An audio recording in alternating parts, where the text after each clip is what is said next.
And states may be allocated additional funds to achieve the objectives, sir, as raw material and movement of people are essential for manufacturing sector to achieve economies of scale.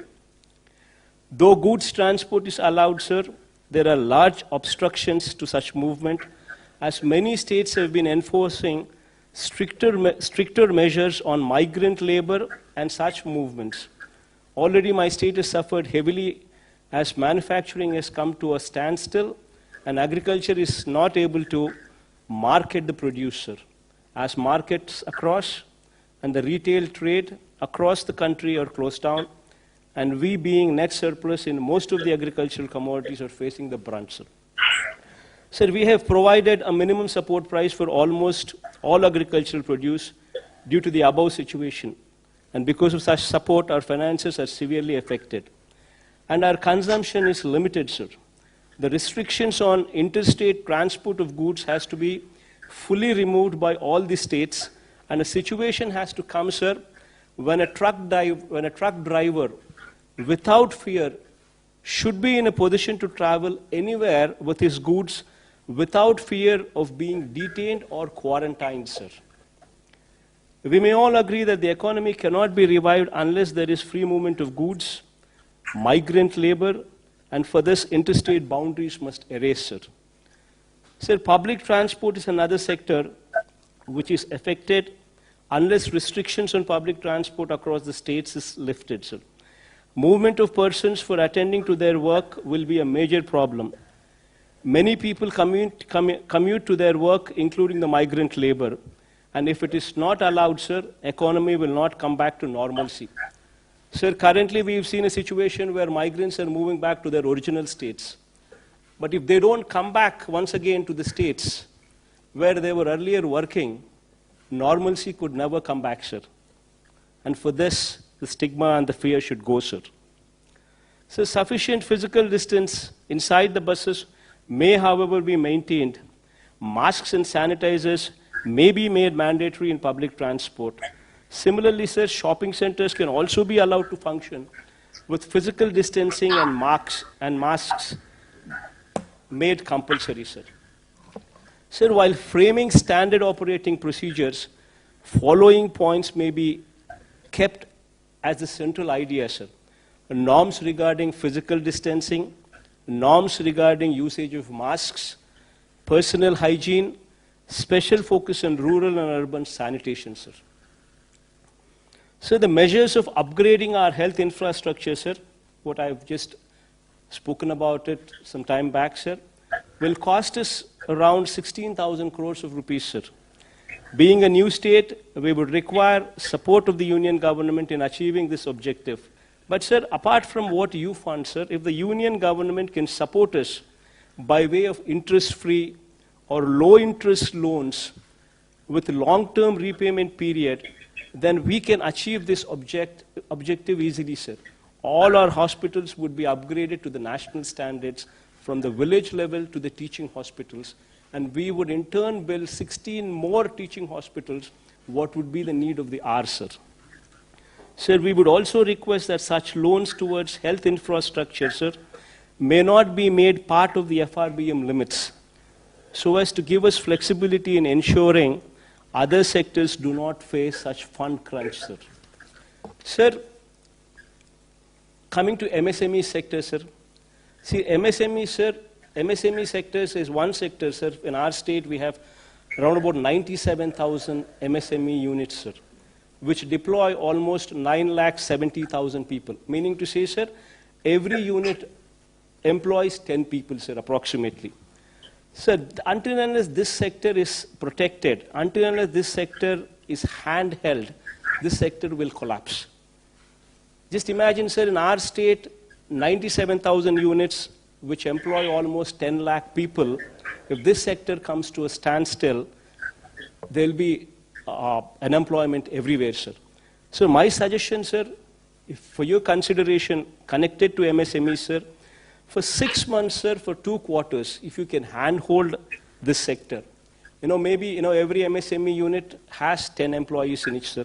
Maybe 10,000 rupees per employee for maybe 6 months. will take care of at least 30 to 40% of their salary requirements without having to retrench anybody, sir. Otherwise, people would be just forced to remove them from jobs. Maybe complete interest subvention for 6 months, sir. For 2 quarters will help the sector in a big way, sir.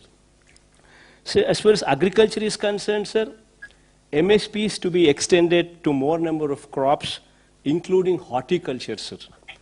And procurement limits may be enhanced from the current 30% to at least 50%, sir, along with immediate opening up of wholesale and retail markets, sir. This goes a long way, sir. Sir, I would like to also state that our state finances have been severely affected, sir, which also requires your generous support. As, sir, if states are healthy, so are the people of the country, especially the downtrodden, sir. So this, by and large, is the conclusion, sir. I urge you to consider the above suggestions while relaxing the lockdown measures, as I have outlined above, to ensure all the citizens go back to their normal life and the symptomatic persons are handled by the health system through self-awareness so that the country gets back to the track, sir. Thank you, sir.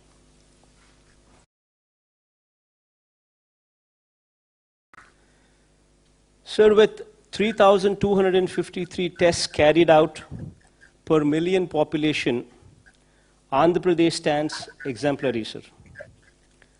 With 1.14% positivity rate, Andhra Pradesh has one of the least positivity rates in India, sir.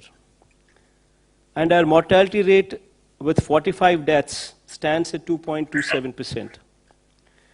3 rounds of syndromic survey have already been completed in our state, and approximately 30,000 people have been identified as vulnerable by our volunteers, ASHA workers, and ANMs. And we have tested all these cases as well, sir. Sir, having said all these, sir, however, after 6 weeks of lockdown, we need to look back at what we have learned and how we need to move further. Sir, in my experience handling COVID response in my state, I strongly believe that, sir, first and foremost, if we need to get back to normalcy, the stigma over corona positive persons has to end, sir. Until and unless this fear and this stigma ends, we will not move forward. Corona has been made into such a stigmatic subject that families with persons who are positive are facing severe problems of social ostracization, sir. This has resulted in people not coming forward to report symptoms, which defeats the entire purpose of testing and identifying infected people. The current containment strategy of demarcating an area as containment cluster and that of institutional quarantining may be re-examined, sir. And as we move towards a strategy of public awareness, self-reporting of symptoms, testing, treatment, and self-isolation, without fear or stigma, should come into the forefront, sir.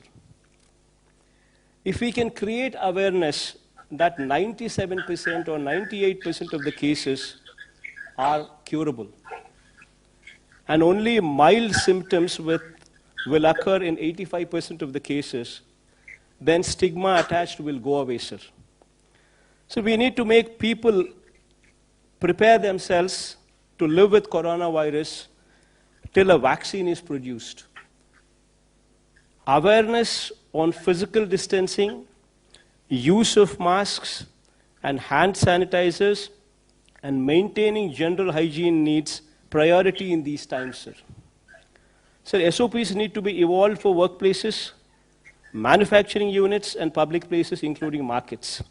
Sir, people who have symptoms should be encouraged to come forward themselves for assessment, testing, and treatment without stigma or fear, this should be facilitated by notifying the assessment cum sample collection centers and COVID-19 hospitals. We may also provide access to telemedicine facilities and call center facilities to avail services for assessment and testing and treatment. High-risk persons need to be educated, made aware of the risks, and public should be explained about how to home isolate on their own, sir. Sir, physical containment strategy, which involves drawing of circles and circles, and institutional quarantining, should also have an exit plan, sir. And the stigma should be done away with. So this fear and this stigma, which is compounded by high focus from media, sir, should now focus on confidence building and removing the stigma by driving the message that 95% of the people are cured and the disease is curable. Individuals would have to be empowered to take care of themselves and their family by right kind of messaging. This brings to the point that we require a major overhaul of the health system, sir. So during COVID response, we were able to ramp up the hospital beds and ICU beds to a good level, sir. But we need to improve them much, much, much further, sir. Sir, major reforms in the health system from village level to the highest teaching hospitals in the state should be the need of the hour going forward, sir. To set up a clinic in each village in the state with staff deployed on a 24/7 basis, sir. Taking up new medical colleges, one at least for every parliamentary constituency, sir. Sir, I'm just pressing on this point as parliamentary constituency because that is a more uniform figure, because every state has got different sizes of the districts, sir. So as to make the doctors and nurses available in adequate numbers, sir. So the hospitals at every tier should also be totally revamped to bring them to national standards, sir. Sir, our health infrastructure at village level should be strengthened in such a way that if any person is having any symptoms, they should be in a position to access the village clinics, get an advice, followed by treatment, sir. Similarly, sir, we need to keep our villages and towns clean, sir. This requires a major pumping of funds to the local bodies to maintain cleanliness and ensure that environment in both urban and rural areas are clean and hygiene. This is very much in line with your ideals, sir, of Swachh Bharat.